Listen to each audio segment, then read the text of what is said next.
আসসালামু আলাইকুম। আশা করছি যে যেখান থেকে দেখছেন অনেক অনেক ভালো আছেন, সুস্থ আছেন।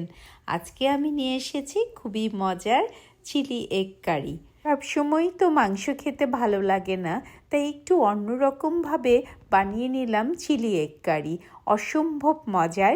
যদি এটা একবার বানান তবে chilli chicken, chilli vegetable, chilli paneer সমস্ত কিছু বানানো ভুলে যাবেন। এত মজার হয় এই চিলি এগ। 5 থেকে 7 মিনিটেই বানিয়ে ফেলা যাবে অসম্ভব মজার চিলি এগ রেসিপি। চলুন তাহলে শুরু করা যাক। এর জন্য প্রথমেই আমি 4টা এগ বয়েল করে নিব। একটা প্যানে পর্যাপ্ত পরিমাণে পানি দিয়ে দিব, তাতে দিয়ে দিব 4টা এগ আর দিয়ে দিব 1 চা চামচ লবণ। এরপরে ডিমগুলোকে ঢেকে দেব সেদ্ধ হওয়ার জন্য। কিছু সময় যাওয়ার পরে ডিমের পানিতে বলক চলে এসেছে, ডিমগুলো আমার সেদ্ধ হয়ে গেছে। এবার আমি ঢাকনা খুলে এক এক করে সবগুলো ডিম উঠিয়ে নিব। ডিমগুলো উঠিয়ে নিয়ে একটা ঠান্ডা পানির বাটিতে রেখে দিব। কিছুক্ষণ পরে ঠান্ডা হয়ে গেলে ডিমের খোসাটা ছাড়িয়ে নিব। খোসাটা ছাড়ানো হয়ে গেলে ডিমটা আমি একটু নাইফের সাহায্যে কেচে নিব। এতে করে খুব সহজেই সমস্ত মশলা ডিমের ভিতরে ঢুকে যাবে। তাতে করে চিলি চিকেনটা আরও মজার হবে। একে একে সমস্ত ডিমগুলো আমি এভাবেই কেচে নিব। খুব বেশিও ডিপ করব না, আবার খুব হালকাও ডিপ করব না, মিডিয়ামভাবেই ডিপটা করে নিব। সবগুলো ডিম কেচে নেওয়া হয়ে গেছে। এবার আমি দেখিয়ে দিচ্ছি চিলি এগের সাথে কি সবজি নিয়ে নিব। এখানে একটা গ্রিন ক্যাপসিকাম, রেড ক্যাপসিকাম, একটা টমেটো নিয়ে নিয়েছি। সেখান থেকে আমি half green capsicum, half red capsicum আর একটা টমেটো কেটে নিব। ক্যাপসিকামগুলো আমি হাফ করে কেটে লম্বা লম্বা করে কেটে নিচ্ছি। ভিতর থেকে যে সিডগুলো আছে সেগুলো ফেলে দিচ্ছি। একইভাবে 2 রকমের ক্যাপসিকাম কেটে নিব। তারপরে কেটে নিব টমেটো। টমেটোগুলো আমি কিউব করে কেটে নিব। আপনারা আপনাদের সুবিধা মতো কেটে নেবেন।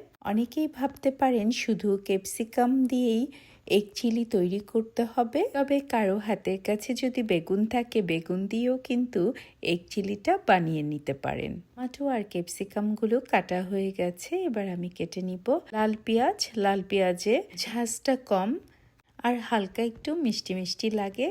বেশিরভাগ সময় আমরা সালাদে এই লাল পেঁয়াজটা ব্যবহার করে থাকি। আজ এই চিলি এগের জন্য আমি এই লাল পেঁয়াজটাই ব্যবহার করব। আমি এখান থেকে অর্ধেক লাল পেঁয়াজ ভালো করে ছিলে ধুয়ে কিউব করে কেটে নিব। আমার কাছে মনে হয় কিউব করে এই পেঁয়াজটা কেটে নিলে দেখতে সুন্দর দেখায়। পেঁয়াজটা কিউব কিউব করে কাটা হয়ে গেলে পেঁয়াজটা আমি খুলে নিব।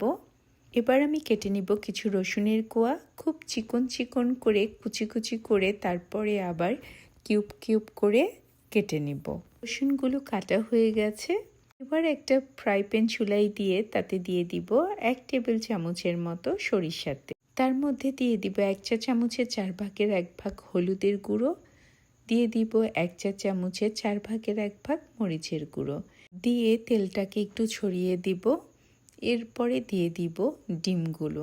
এরপর খুব অল্প সময়ে ভেজে নিব। হলুদ আর মরিচের গুঁড়ো দেওয়ার কারণে খুব সুন্দর একটা কালার আসবে।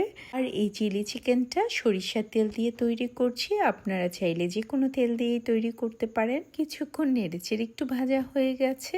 এরকম যখন কালার হয়ে আসবে একটু ভাজা ভাজা, এই সময় আমি উঠিয়ে নিব একে একে। ডিমগুলো ভাজা হয়ে গেছে, খুব বেশি সময় লাগেনি, 1 থেকে 1.5 মিনিটেই সুন্দর একটা কালার চলে এসেছে। এরপরে এই ফ্রাই প্যানে দিয়ে দিব কিউব করে কেটে নেওয়া পেঁয়াজগুলো, তারপরে দিয়ে দিব ক্যাপসিকামগুলো, একটু হালকা করে ভেজে নিব। এরপর এখানে 1 চা চামচ সরিষার তেল দিয়ে দিব। খুব সহজ আর খুব অল্প কিছু উপকরণ দিয়েই এই মজার রেসিপিটা তৈরি করে ফেলা যায়। খেতে কিন্তু অসম্ভব মজা। ফ্রাইড রাইস অথবা ভাত, রুটি, পরোটা যে কোনো কিছুর সাথেই অসম্ভব মজার এই এগ চিলির। খুব বেশি কিন্তু ভেজে নিব না, শুধু একটু হালকা গায়ের পানিটা শুকিয়ে গেলেই নামিয়ে নিব। গায়ের পানিটা শুকিয়ে গেছে, এবার ভেজিটেবলগুলোকে উঠিয়ে নিচ্ছি। এই ফ্রাই প্যানে আমি দিয়ে দিব 1 টেবিল চামচ সরিষার তেল। এরপরে দিয়ে দিব আগে থেকে কুচি করে রাখা রসুনের কোয়াগুলো, দিয়ে খুব সুন্দরভাবে নেড়েচেড়ে হালকা একটু রঙটা চেঞ্জ হলেই দিয়ে দিব আগে থেকে কেটে রাখা টমেটোর কিউবগুলো। টমেটোর কিউবগুলো একটু নেড়ে চেড়ে নরম করে রান্না করে নিব। অল্প কিছুক্ষণের মধ্যেই টমেটোগুলো একটু নরম হয়ে আসবে। তাতে দিয়ে দিব আগে থেকে ভেজে রাখা পানি কমিয়ে নেওয়া ক্যাপসিকামগুলো। এবার কিন্তু খুব বেশি রান্না করতে হবে না, কারণ ক্যাপসিকামগুলো আমি একটু হালকা ভেজে নিয়েছি আর টমেটো নরম হয়ে গেছে। শুধু মিশিয়ে নিব খুব ভালো করে মেশানো হয়ে গেলে দিয়ে দিব 2 টেবিল চামচ টমেটো কেচাপ, দিয়ে দিব 2 টেবিল চামচ ডার্ক সয়া সস। আপনারা চাইলে লাইট সয়া সসও ব্যবহার করতে পারেন, সেক্ষেত্রে ডাবল দিতে হবে। দিয়ে দিব 1 চা চামচ রাইস ভিনেগারটা হাতের কাছে না থাকলে সেক্ষেত্রে আমরা লেবুও ব্যবহার করতে পারি। দিয়ে দিব 1 চা চামচ চিলি সস, দিয়ে সমস্ত কিছু ভালো করে নেড়েচেড়ে মিশিয়ে নিব, সবজিগুলো যাতে গলে না যায়। একটু নেড়েচেড়ে সবজির সাথে মিশিয়ে নিব সসগুলো। এই সবজিটাতে আমি কোনো রকমই পানি ব্যবহার করব না। এবার একে একে ভেজে রাখা ডিমগুলো দিয়ে দিব, দিয়ে সুন্দর করে সবজির সাথে মিশিয়ে নিব। 2-2.5 মিনিটের মতো পুরো রান্নাটা করে নিব। যখন খুব সুন্দরভাবে সবজি আর ডিমগুলো মিশে গেছে তখন দিয়ে দিব 1 চা চামচ চিনি। চিনিটা দেওয়াতে এই চিলি এগে খুব সুন্দর একটা টেস্ট চলে আসবে।